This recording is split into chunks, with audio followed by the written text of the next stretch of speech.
W dzisiejszym moim filmie opowiem Państwu o tym, jaką politykę prowadziła Szwajcaria w czasie II wojny światowej. Dowiecie się, dlaczego uniknęła ona wojny.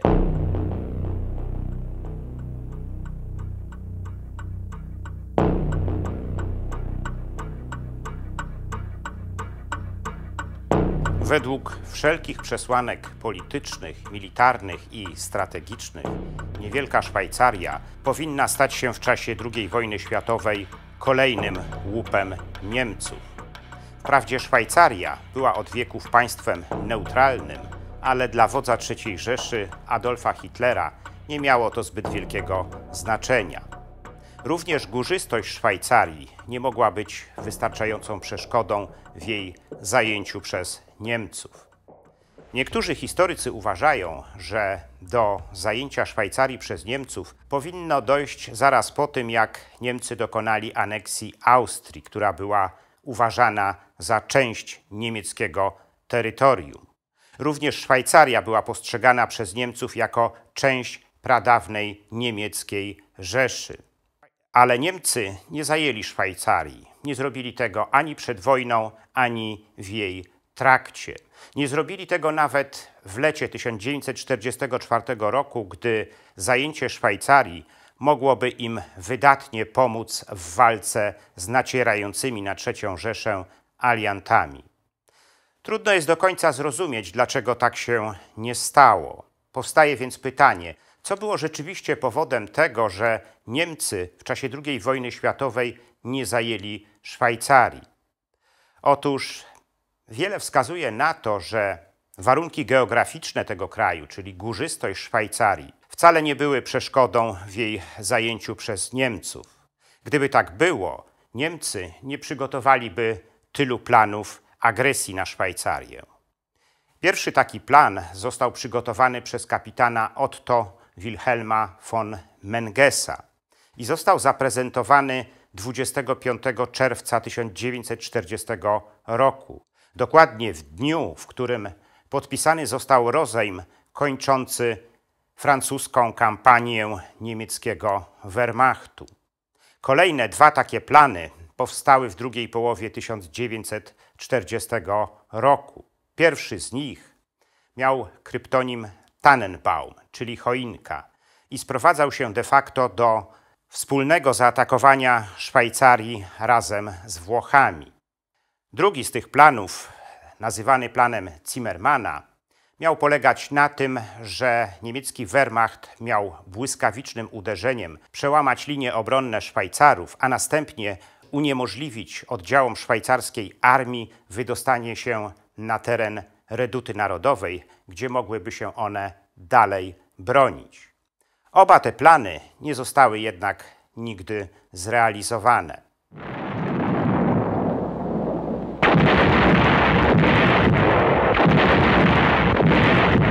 Gdy III Rzesza w czerwcu 1941 roku zaatakowała Związek Sowiecki, te wszystkie plany agresji na Szwajcarię zostały niejako odłożone na półkę.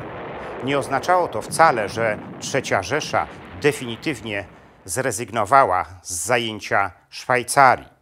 Nad Szwajcarią nadal unosiło się widmo ewentualnej niemieckiej napaści. Szwajcarzy kontynuowali przygotowania do niemieckiej agresji. Te przygotowania de facto zaczęły się już po tym, jak 1 września 1939 roku Hitler zaatakował Polskę. To właśnie wtedy ogłosili powszechną mobilizację, okopali się wzdłuż granicy z Niemcami i zaminowali wszystkie mosty drogowe i kolejowe na Renie, które mogły zostać wysadzone w ciągu zaledwie 30 sekund. Szwajcarzy rozpoczęli również umacnianie Reduty Narodowej, którą tworzyły fortyfikacje Sargans na wschodzie kraju, umocnienia na linii przełęczy Świętego Gotarda na południu i fortyfikacje na zachodzie kraju. Wstęp na teren Reduty Narodowej został wzmocniony specjalnymi posterunkami dla piechoty i artylerii. Szwajcarzy rozpoczęli wówczas systematyczne dozbrajanie armii i jej szkolenie. Zadbali również o to, aby podnieść ducha bojowego wszystkich Szwajcarów.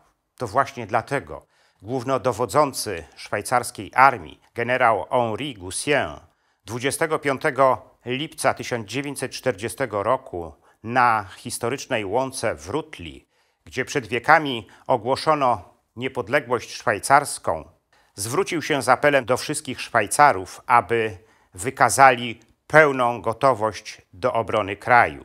Goussien w swoim apelu wspomniał, że armia szwajcarska będzie bronić się przed każdą inwazją nazistów. Szwajcarzy byli więc od początku wojny czujni. Tej czujności nie stracili nawet wtedy, gdy III Rzesza zaatakowała Związek Sowiecki. Nadal rozbudowywali swoją armię, nadal ją dozbrajali i nadal ją nieustannie ćwiczyli.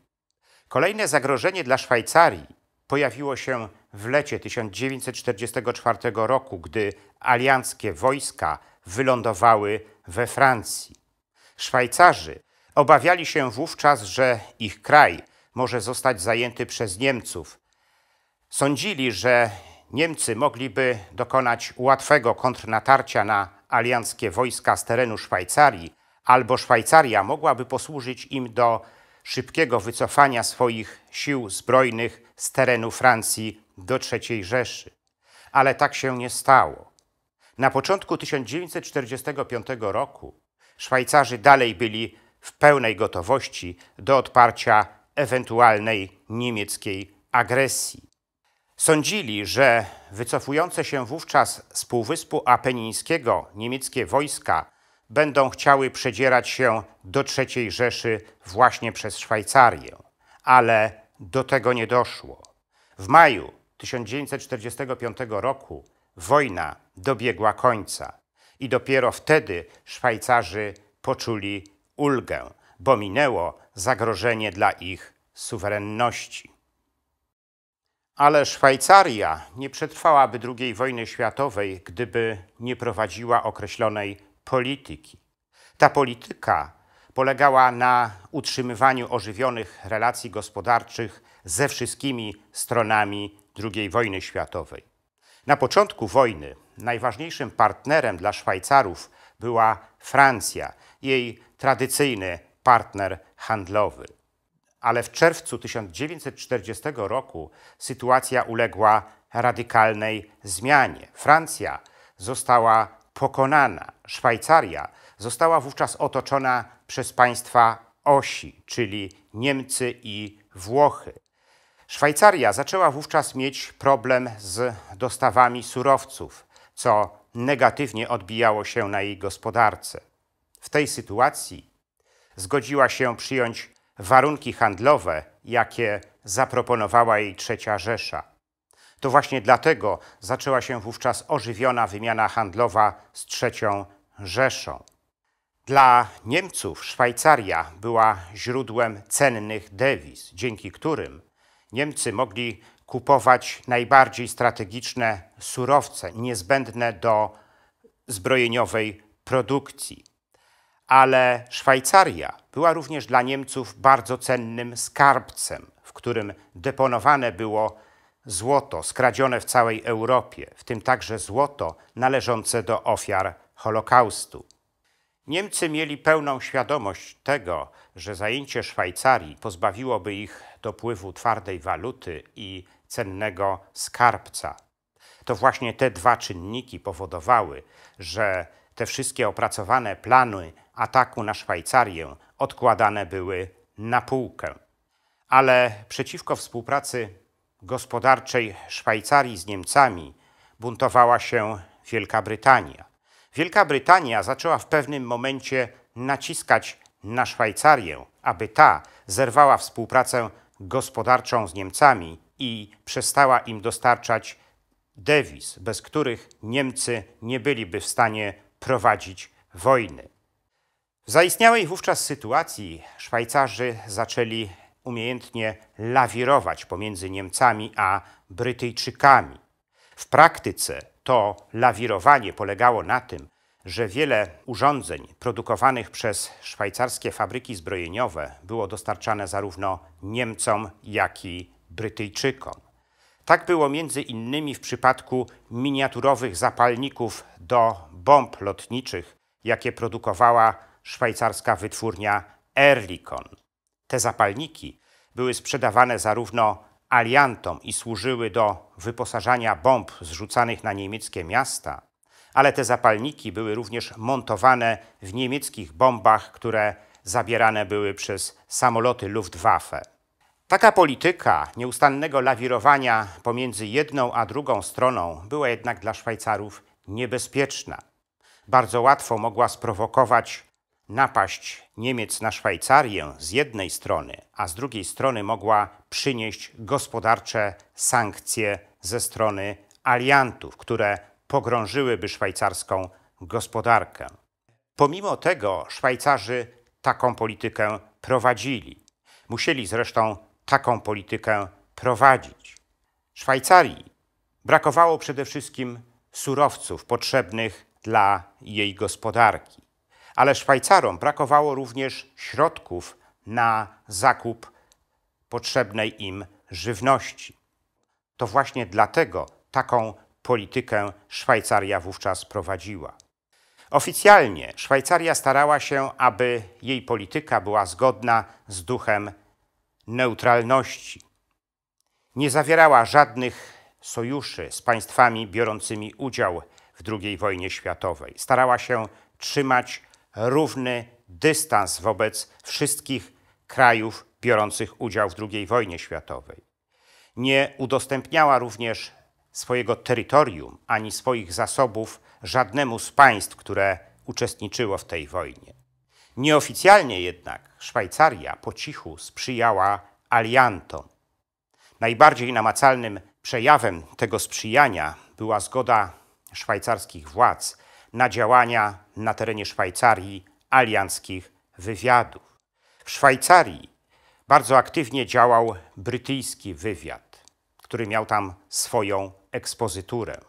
Brytyjski wywiad szpiegował Niemców z terenu Szwajcarii. Brytyjski wywiad organizował również siatki przemytnicze, którymi były szmuglowane urządzenia, których potrzebowali Brytyjczycy.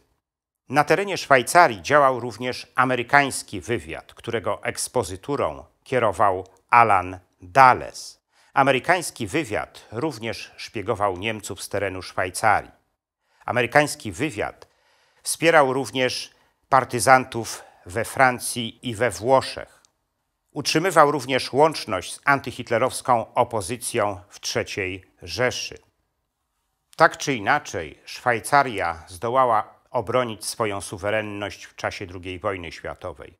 Robiła to, będąc nieustannie przygotowana do obrony swojego kraju, ale robiła to również prowadząc politykę lawirowania pomiędzy Niemcami a aliantami.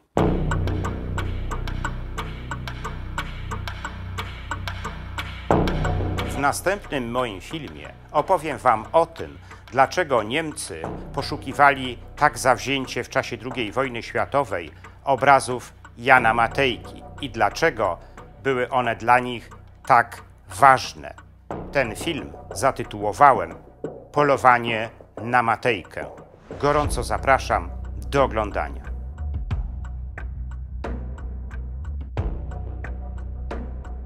Bardzo dziękuję za wpłaty i liczne komentarze moich filmów. Gorąco zachęcam do dalszego wspierania kanału Zakazane Historie. Wszelkie informacje na ten temat znajdują się w opisie pod filmem.